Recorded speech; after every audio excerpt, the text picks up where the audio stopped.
കേരളത്തിലെ രാഷ്ട്രീയത്തിൽ ചില ധാരണകളുണ്ട്.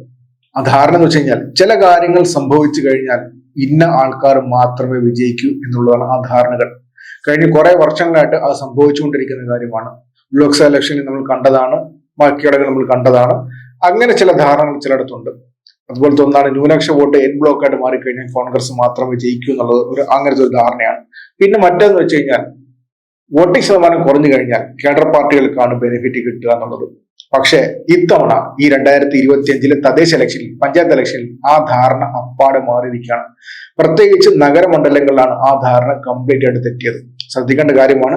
സംസ്ഥാനത്തെ രാഷ്ട്രീയത്തിൽ വലിയൊരു മാറ്റം മാറ്റം ഉണ്ടായിക്കൊണ്ടിരിക്കുകയാണ് എന്നുള്ളതിന്റെ സൂചനയാണ്. അതനുസരിച്ച് രാഷ്ട്രീയ പാർട്ടികൾ പ്രവർത്തിച്ചില്ലെങ്കിൽ അവർക്ക് വലിയ നഷ്ടമുണ്ടാകാനുള്ള സാധ്യത കൂടി ഉണ്ടെന്ന് ചേർത്ത് പറയേണ്ടതാണ്. അതുപോലെ ചേർത്ത് പറയേണ്ടത് രാഷ്ട്രീയ പാർട്ടികളുടെ സ്വഭാവത്തിനകത്തും അവരുടെ പ്രവർത്തകരുടെ സ്വഭാവത്തിനകത്തും മാറ്റങ്ങൾ വന്നു തുടങ്ങിയെന്ന് ചിന്തിപ്പിക്കുന്നതാണ് ആ ധാരണയ്ക്കകത്തുള്ള മാറ്റങ്ങൾ. ശ്രദ്ധിച്ചു പറഞ്ഞു കഴിഞ്ഞാൽ നമ്മുടെ സംസ്ഥാനത്ത് ഈ കഴിഞ്ഞ ഇലക്ഷനകത്ത് വോട്ടിംഗ് ശതമാനം പലയിടങ്ങളിലും കുറവായിരുന്നു. സാധാരണ വോട്ടിംഗ് ശതമാനം കുറഞ്ഞു കഴിഞ്ഞാൽ ഇടതുപക്ഷത്തിനാണ് മുൻകൈ കിട്ടാറുള്ളത്. അത് പല ഇലക്ഷനിൽ കണ്ടതാണ്.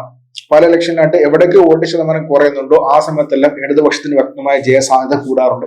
അതിന് പ്രധാനപ്പെട്ട കാര്യം എന്ന് വെച്ച് കഴിഞ്ഞാൽ സംസ്ഥാനത്തെ ഏറ്റവും വലിയ കേഡർ പാർട്ടിയാണ് CPM. CPM-ന് ആ കേഡർ പാർട്ടികളുടെ ബെനിഫിറ്റ് എന്ന് വെച്ച് കഴിഞ്ഞാൽ അവരുടെ വോട്ട് കൃത്യമായിട്ട് പോൾ ചെയ്യിക്കാൻ പറ്റും. എങ്ങനെ സംഭവിച്ചാലും CPM-ന്റെ വോട്ട്, CPM-ന് അത് കിട്ടിക്കൊണ്ടിരുന്ന CPM-ന്റെ പാർട്ടി പ്രവർത്തകരുടെ വോട്ട് പോൾ ചെയ്യിപ്പിക്കാൻ CPM-ന് പറ്റും. അതാണ് അതിന്റെ ബെനിഫിറ്റ്. അപ്പം വോട്ടിംഗ് ശതമാനം കുറഞ്ഞു കഴിഞ്ഞാൽ നടക്കുന്ന കാര്യം എന്ന് വെച്ചാൽ CPM-ന്റെ വോട്ട് കൃത്യമായിട്ട് പെട്ടിയിൽ വീഴും. പക്ഷേ വോട്ട് ശതമാനം കുറഞ്ഞുകൊണ്ട് സാധാരണ വേവിനകത്തും തരംഗത്തിനകത്തും മാത്രം വിജയിച്ചുകൊണ്ടിരുന്ന കോൺഗ്രസ്സുകാർക്ക് വോട്ട് കിട്ടാറില്ല. അങ്ങനെയാണ് കോൺഗ്രസ് പലപ്പോഴും തോക്കാറുള്ളത്. പഴയ ഇലക്ഷനെ പരിശോധിച്ചു കഴിഞ്ഞാൽ വോട്ട് ശതമാനം കുറഞ്ഞ സമയത്തെല്ലാം ഇടതുപക്ഷത്തിന്റെ വിജയം സുരക്ഷിതമായിരുന്നു. പക്ഷെ ഇത്തവണ വന്നപ്പോഴത്തേക്കും ആ കാര്യത്തിൽ മാറ്റമുണ്ട്. വോട്ട് ശതമാനം ഇത്തവണ കുറവായിരുന്നു. കുറവായ സമയത്തെല്ലാം ഇടതുപക്ഷം പുറകോട്ട് ഇറങ്ങിപ്പോയി. അത് സുപ്രധാനമായ കാര്യമാണ്. വടക്കോട്ട് ആ ധാരണ മെയിൻറ്റെയിൻ ചെയ്തിട്ടുണ്ട്. രണ്ടാം ഘട്ടം നടന്ന പലയിടങ്ങളിലും വോട്ട് ശതമാനം കൂടുതലായിരുന്നു. ആ കൂടിയ സ്ഥലത്തെല്ലാം ഇടതുപക്ഷത്തിന് തോൽവി സംഭവിച്ചിട്ടുണ്ട്. പ്രത്യേകിച്ച് മലപ്പുറം ജില്ലയിലെ കാര്യം വെച്ചാൽ ലീഗിന്റെ കോട്ടയാണ്. ലീഗാണ് കാര്യങ്ങൾ തീരുമാനിക്കുന്നത്. വ്യക്തമായിട്ട് അറിയുക തന്നെ ചെയ്യാം. പക്ഷേ തെക്കോട്ട് ഈ കാര്യം വളരെ ചർച്ച ചെയ്യേണ്ട കാര്യമാണ്. കാരണം വോട്ട് ശതമാനം കുറഞ്ഞിട്ടും ഇടതുപക്ഷത്തിന് തിരിച്ചടി കിട്ടി. ശ്രദ്ധിക്കേണ്ട കാര്യമാണ്. ആ കണക്ക് നോക്കുമ്പോഴത്തേക്കും തൃശ്ശൂർ കോർപ്പറേഷന്റെ കണക്ക് നോക്കുമ്പോഴത്തേക്കും തൃശ്ശൂർ കോർപ്പറേഷനാണ് പോളിംഗ് കുറഞ്ഞത്. 2020 63.7% ആളുകളാണ് തൃശ്ശൂർ കോർപ്പറേഷനിൽ വോട്ട് ചെയ്തത്. അപ്പോൾ ഇടതുപക്ഷത്തിന് 24 സീറ്റും കോൺഗ്രസിന് 23 സീറ്റും ലഭിച്ചു. പക്ഷെ ഇത്തവണ പോളിംഗ് ശതമാനം 62.45 എന്ന് വെച്ചാൽ 63.79 1.5% കുറഞ്ഞു. 2020-നേക്കാൾ 1.5% 2025 കുറഞ്ഞു. ജനസംഖ്യാ വർധന കൂടി കണക്കാക്കുമ്പോഴത്തേക്ക് അത് വലിയ കുറവാണ്. അങ്ങനെ നോക്കുമ്പോഴത്തേക്കും UDF-ന് കിട്ടിയത് 33 സീറ്റാണ്. LDF 11 സീറ്റ് വന്നു. 1.34% കുറഞ്ഞപ്പോൾ UDF-ന് 10 സീറ്റിന്റെ വർധനവും LDF-ന് 13 സീറ്റിന്റെ കുറവും. എന്ന് വെച്ച് കഴിഞ്ഞാൽ പോളിംഗ് ശതമാനം കുറഞ്ഞപ്പോഴത്തേക്കും LDF ജയിച്ചു എന്നാണ് അവിടെ UDF-ന്റെ ക്യാമ്പ് പോലും വിശ്വസിച്ചിരുന്നത്. പക്ഷേ വോട്ടെണ്ണൽ വന്നപ്പോഴത്തേക്കും സംഗതി മാറി. അത് വളരെ സുപ്രധാനമായ കാര്യമാണ്. പോളിംഗ് കുറയുന്നത് കേഡർ സ്വഭാവമുള്ള പാർട്ടി എന്ന നിലയിൽ BJP ഗുണമാകേണ്ടതാണ്. പക്ഷെ അവർക്ക് രണ്ടുപേരും ഗുണമായില്ല. പകരം ഗുണമായത് കോൺഗ്രസിനാണ്. അത് വളരെ സുപ്രധാനമായ കാര്യമാണ്, ചിന്തിക്കേണ്ട കാര്യമാണ്.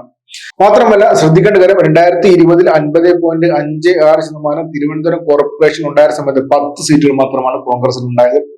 എന്നാൽ ഇത്തവണ 58.24 കുറഞ്ഞപ്പോൾ LDF-ന്റെ സീറ്റ് 52-29 മാത്രമല്ല കോൺഗ്രസിന്റെ സീറ്റ് 9 സീറ്റ് കോൺഗ്രസ് കൂടുതൽ നേടുകയും ചെയ്തു. 1.32% 2020-നേക്കാൾ തിരുവനന്തപുരത്ത് വോട്ട് ശതമാനം കുറഞ്ഞത്. ജനസംഖ്യാ വർധനവും ബാക്കിയുള്ള കാര്യങ്ങൾ പരിശോധിക്കുമ്പോഴത്തേക്കും അതൊരു വലിയ വർധനമാണെന്ന് എടുത്തു തന്നെ പറയേണ്ടിയിരിക്കുന്നു. ആ സമയത്താണ് ഇങ്ങനെ വോട്ട് ശതമാനം കുറഞ്ഞത്. അത് ഇടതുപക്ഷത്തിന് തിരിച്ചടിയാവുകയാണ് ചെയ്തത്. കൊച്ചി കോർപ്പറേഷനിൽ മാത്രമാണ് 0.51% പോളിംഗ് കൂടിയത്. അവിടെ UDF-ന് വൻ വിജയമാണ് സംഭവിച്ചത്. ആ 5% വ്യത്യാസം വളരെ വിദഗ്ധമായിട്ട് ഇടതുപക്ഷത്തിന് എതിരെ വരികയും ചെയ്തു. പക്ഷെ ഇടതുപക്ഷം സ്ഥിരമായി ജയിക്കുന്നിടത്ത് പോളിംഗ് ശതമാനം കുറഞ്ഞപ്പോഴത്തേക്കും നഷ്ടമുണ്ടായത് ഇടതുപക്ഷം തന്നെയാണ്. അപ്പോൾ ഇടതുപക്ഷത്തിന്റെ വോട്ടാണ് പോൾ ചെയ്യാതിരുന്നതെന്ന് സുപ്രധാനമായി ചിന്തിക്കേണ്ടത് ഇടതുപക്ഷം തന്നെയാണ്. പക്ഷേ സംസ്ഥാനത്തെ പരമ്പരാഗത ഇലക്ഷൻ ധാരണകളിൽ നിന്ന് മാറ്റം വന്നുകൊണ്ടിരിക്കുകയാണ്. സംസ്ഥാനത്തെ ഇലക്ഷൻ തന്ത്രങ്ങൾ മാറ്റേണ്ട സ്ഥിതിയിലേക്ക് വന്നിരിക്കുകയാണ്. സംസ്ഥാനത്തെ ഇലക്ഷൻ രീതികൾ മാറിക്കൊണ്ടിരിക്കുകയാണ്.